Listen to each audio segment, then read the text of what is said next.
నీట్‌లో మంచి మార్కులు రాలేదు. ఎంబీబీఎస్ మంచి సీట్ వచ్చే పరిస్థితి లేదు.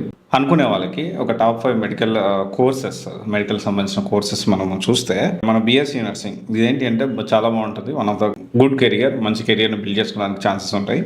హాస్పిటల్ అండ్ హెల్త్ కేర్ సెంటర్స్‌లో మనం దీంట్లో వర్క్ చేయొచ్చు. దాని తర్వాత వచ్చేసి నెంబర్ 2 వచ్చేసి ఫిజియోథెరపీ. ఇది కూడా బాగానే ఉంటుంది, మంచి ఫ్యూచర్ ఉంటుంది. తర్వాత వచ్చేసి ఫార్మసీ కూడా ఏంటి అంటే చాలామంది ఏమనుకుంటారంటే మెడిసిన్ షాప్ పెట్టుకోవడానికి పనికొస్తుంది అనుకుంటారు. కానీ చాలా ఎంఎన్సీ కంపెనీస్లో మెడికల్ కోడింగ్ అని చెప్పి, దీనికి సంబంధించిన క్లినికల్ శాస్ అని చెప్పి బీఫార్మసీ చేసిన వాళ్ళు కూడా చాలా multiple opportunities, wider opportunities MNC కంపెనీస్లో ఉంటాయి. ఇప్పుడు ఏంటి అంటే మనం ఏ కాలేజీ చేస్తున్నాం అనేది కూడా ఇక్కడ చాలా ఇంపార్టెంట్. ఏదో చిన్న చిన్న కాలేజీలు చేస్తే డెఫినెట్లీ మంచి ఫ్యూచర్ అయితే ఉంటుంది. వాళ్ళు ఇది చేసినా కానీ మంచి కాలేజ్ చేయడానికి ప్రయత్నం చేయండి. ఎందుకంటే మంచి ఎంఎన్సీ కంపెనీస్లో కూడా చాలా మంచి ఆపర్చునిటీస్ ఉంటాయి. లైక్ మెడికల్ ఎగ్జాంపుల్ చెప్తున్నాను నేను. ఈ మెడికల్ కోడింగ్ ఒకటి, క్లినికల్ శాస్ ఒకటి, వాటిల్లో ఎంఎన్సీ కంపెనీస్లో అన్నింటిలో కూడా చాలా వరకు జాబ్స్ అనేవి ఉంటాయి. ఇది కూడా సమ్వేర్ రిలేటెడ్ టు సాఫ్ట్వేర్. ఇంకోటి బీఫార్మసీ చేసి లేదు కంప్లీట్ సాఫ్ట్వేర్ రావాలన్నా కానీ కంపెనీస్ యాక్సెప్ట్ చేస్తూ ఉన్నాయి. ఓకే. అండ్ తర్వాత వచ్చేసి వెటర్నరీ సైన్స్. ఇది కూడా నీట్ లేకుండా మనం వెటర్నరీ సైన్స్ కూడా మనం చేయడానికి ఆప్షన్ ఉంటుంది. ఇది కూడా బెస్ట్ ఆప్షన్. బైపీసీ వాళ్ళకి ఇది కూడా ఒక మంచి ఆప్షన్. దాని తర్వాత వచ్చేసి బీపీటీ, బ్యాచిలర్ ఆఫ్ ఫిజియోథెరపీ. ఇది కూడా బీపీటీ అనేది కూడా బాగానే ఉంటుంది. ఇది కూడా మనం ప్లాన్ చేసుకోవచ్చు. మంచి ఫీచర్ అయితే ఉంది. అన్ని కార్పొరేట్ హాస్పిటల్స్లో ఫిజియోథెరపీ డిపార్ట్మెంటే సపరేట్ ఉంటుంది, సపరేట్ బిల్డింగ్ కూడా ఉంటుంది. ఈ విషయం నాకెలా తెలుసు అంటే రీసెంట్ డేస్లో మా మదర్కి హెల్త్ బాగాలేనప్పుడు మా మదర్ యాక్చువల్లీ బైపాస్ సర్జరీ. ఆ టైంలో ఈ ఫిజియోథెరపిస్ట్ యొక్క ఇంపార్టెన్స్ ఏంటి అనేది నాకు అర్థమైంది. సో డెఫినెట్లీ ఇంత మంచి కెరియర్ ఉంది కదా అని చెప్పి దాని గురించి కూడా నేను యాడ్ చేసి మీకు అప్డేట్ చేస్తా ఉన్నా. అండ్ అంటే ఒకటే విషయం ఏంటి అంటే రీసెంట్ డేస్ నీట్ సంబంధించి సీట్ రాలేదని ఒక అమ్మాయి సూసైడ్ చేసుకుంది. అంటే ఒకటే చెప్పదలుచుకుంది ఏంటి అంటే, సో చెన్నైలో ఒక స్టూడెంట్ డాక్టర్ కావాలన్న కోరికతోటి ట్రై చేస్తాం తమిళనాడులో.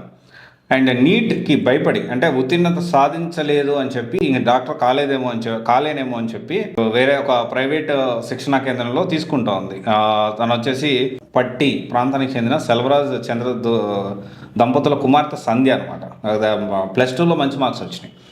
మంచి మార్క్స్ వచ్చాయి కానీ నీట్లో సీట్ రాలేదు, నీట్లో మంచి మార్కులు రాలేదని చెప్పి సూసైడ్ అటెంప్ట్ బలవన్నం చేసుకుంది.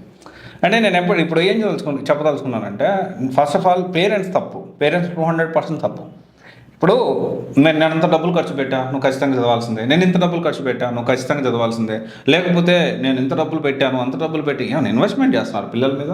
సో ఇక్కడ ఏంటి అంటే మీ ఇంటెన్షన్ కరెక్ట్ అయి ఉండొచ్చు, పిల్లల భవిష్యత్తు కోసం మీరు ఫోర్స్ చేస్తుండొచ్చు. కానీ ఇక్కడ ఏమవుతుందంటే పిల్లలు ఎలా తీసుకుంటారంటే, అరే నేను ఇంత డబ్బులు ఖర్చు పెట్టాను, నా మీద ఇంత డబ్బులు ఖర్చు పెట్టారు అని ఒక రకమైన ప్రెజర్ అనేది బిల్డ్ అవుతుంది. అది బిల్డ్ కాకుండా చూసుకోవాల్సిన అవసరం ప్రతి ఒక్క పేరెంట్కి ఉంది.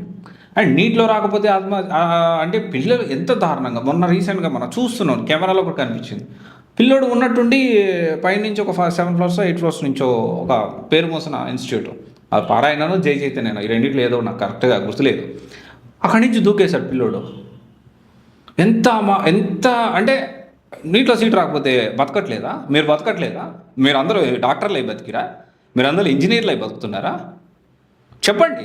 మీరు కూడా బతుకుతున్నారు కదా. ఎవరైతే ఈ విధంగా ఫోర్స్ చేసే తల్లిదండ్రులు మేబీ కొంత కష్టపడుతున్నారేమో, అట్లీస్ట్ బతుకుతున్నారు కదా, జీవితం అయితే ఉంది కదా. ఆ జీవితమే లేకుండా చేసేలాగా మీరు ఇండైరెక్ట్గా మీరు ఫోర్స్ ఎందుకు చేస్తున్నారు? ప్రతి పేరెంట్ ఈ విషయం ఆలోచించాలి. పేరెంట్స్ 200%, 200 కాదు 1000, 2000% తప్పు ఈ కార్పొరేట్ కాలేజీలు కాదు, పేరెంట్స్దే, తల్లిదండ్రులే బాధ్యత వహించాలి. అండ్ డోంట్ ఫోర్స్, వాళ్ళు మోటివేట్ చేయండి, ఇన్ఫ్లుయెన్స్ చేయండి. అమ్మ ఏమవుతుంది, ఓకే అమ్మ పర్లేదు అలా. ఎందుకంటే నేను అలాగా మా నాన్న సపోర్ట్ చేసి మోటివేట్ చేశాడు కాబట్టి ఈరోజు మీ ముందు మాట్లాడుతున్నా. ఎందుకంటే నేను ఇట్లాంటి బాధలు ఇబ్బందులు చాలా ఫేస్ చేసిన. చాలా మెరిట్ స్టూడెంట్ని ఉన్నటువంటి మార్క్స్ తగ్గిపోవడం చాలా పెద్ద స్టోరీ జరిగింది. అండ్ ఎవ్రీ టైం మా పేరెంట్స్ నాకు సపోర్ట్గా నిలబడ్డాడు. ఎస్పెషల్లీ మా నాన్నగారు అయితే ఇంక చెప్పవలేదు. ఆయన బ్లడ్ తీసుకొని నేను పుట్టాను కాబట్టి ఈరోజు నేను ఈ పొజిషన్లో ఉన్నాను, 200% నమ్ముతాను నేను. అండ్ హీ నెవర్ డిమోటివేట్, ఎప్పుడు డిమోటివేట్ చేయడు.